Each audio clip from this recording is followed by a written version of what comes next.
Oh, and we're at Volcano Manor again, seems. Oh boy.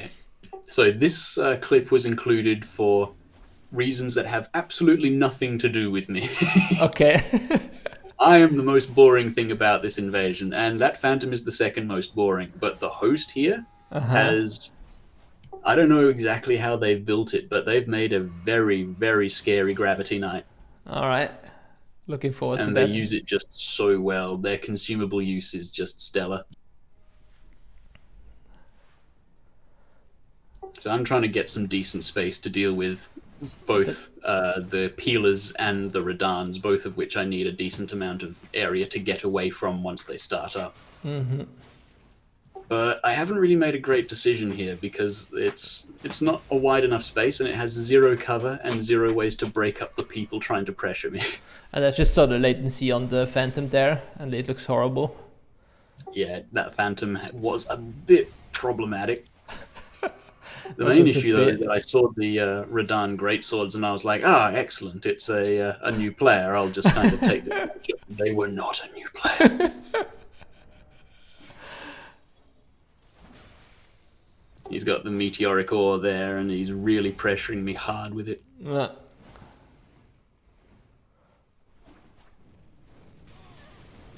Oh, nice.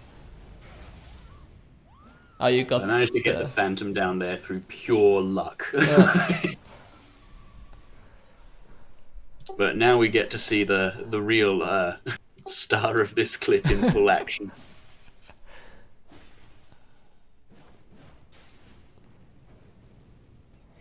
I will admit I do feel robbed about that. I should have hit that, but apparently I didn't. 100%. That duel was excellent, and I was in awe at this stage. That's the way he was using all of this theme stuff still so effectively to manage where I was, what I was doing. He commanded the entire area around him. I could do nothing. Dusk plays Azer, very nice.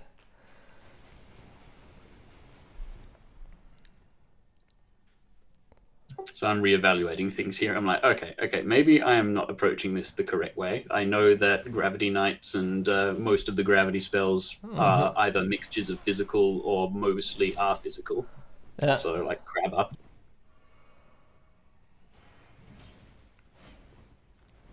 You can see how he's doing a lot of it with these colossal swords. He's trying to predict what I will do next and react before I start, but now I've started paying more attention, so it's a bit harder. Was he swapping just now? No, he's just... Oh.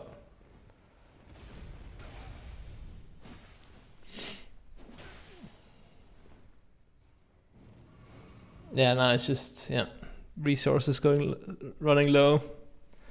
Especially with the rune arc there. Oh yeah, 100%. I actually can't remember if I ran out of flasks here or if I just decided to honor jewel this guy spontaneously. I can't even remember. All my attention's on him. Nice. Yeah, that was a cool build. Point down? No. A nice bow here. That was a cool build, I must say. Like the combo of the Ore Blade and the Rodans, and those all of the gravity stuff that we saw at the beginning here. Just the sheer pressure that it managed to put on without resorting to the thrusting meta was impressive. Yeah. He knew how to roll catch with gravitas. Yeah. Yeah, so this is the Cosmic Girl build that I'm running right now, which might become... Yes, I watched this video. This was a cool build to watch happen. So I don't think I've published this video yet, but yeah, I love the build. It's just so janky and so fun, but it still does damage, especially this combo here. I mean, sleep pots are a good way to make everything be at least somewhat viable. Yeah. But just the visual effects of Nebula and whatever the other one is alone, whatever. What is the one that happens off Wing of Astel? I think it's also a Nebula, but both of them are called Nebula, I guess. Not sure if it's a smaller nebula, but apparently it does tons of damage on meta, especially if you have a high int build. Yeah, I've seen it be monstrous at meta level. But honestly, quite apart from the damage or the effectiveness or anything, I just think they're just the best Ashes of War for visuals in the game. They're beautiful to watch. And also one thing that I love about the sleeping pods that you don't see on screen usually is the FP drain that you'll get. Oh yeah, that's right, because sleep does drain my FP, doesn't it? I always forget that. That was beautiful management of your area, by the way, because they were trying their absolute best to box you in from both sides, but that quickly became a big problem when you started actually laying down the AoE. So now these gravestones are a thorn in everyone's side. So now you finally hit it.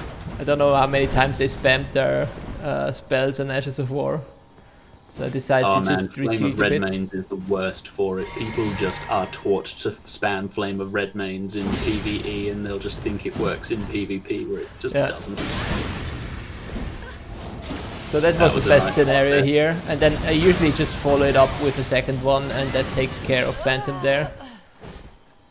Ooh, that's an interesting position. Yeah, Hosty was just like, nope. That was art. That was absolutely beautiful.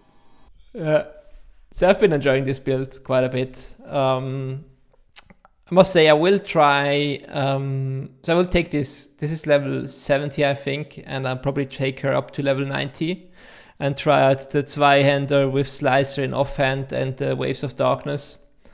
Because I've seen Waves of Darkness do a lot of damage in the current build, so I'd like to see how you do with it. So yeah, other than that, for this build, I mean I have different weapons, but I enjoy the flails just so much right now. So I saw you enjoying that Gavel as well. Gavel of Heimer is possibly one of the funniest spells that is still good. Yes. So I usually use this as a quick turn and burn whenever I remember that I'm also a mage, actually. So I tend to forget that I have an offhand weapon. So you do that too, huh? You just revert to the Underbunger under pressure. Yeah, exactly. Look at that. That's beautiful. That's exactly how I use it. It's become so good since its hyper armor was boosted. Yeah, and that was the invasion. That was a really good example of space control, just the entire thing, because you were trapped in a very small arena with some pretty oppressive builds, but the nebula use there really let you control the area and make sure that you were given space to breathe occasionally. Yeah, and yeah, the great thing about Nebula is that you basically get a 360 protection from anything. That's not, and it lasts for several seconds. Yeah. It's not just a one-time boom because it has that secondary explosion. Exactly, and usually you can like get a heal off here and there if they're not stupid enough to just run into it, obviously. Yeah. But yeah, it's really good. Can recommend if you have. I think it takes 22 decks though to be able to run it. But hey, on a int build, that's usually a given, I think. Yeah, most casters will want decks instead of strength.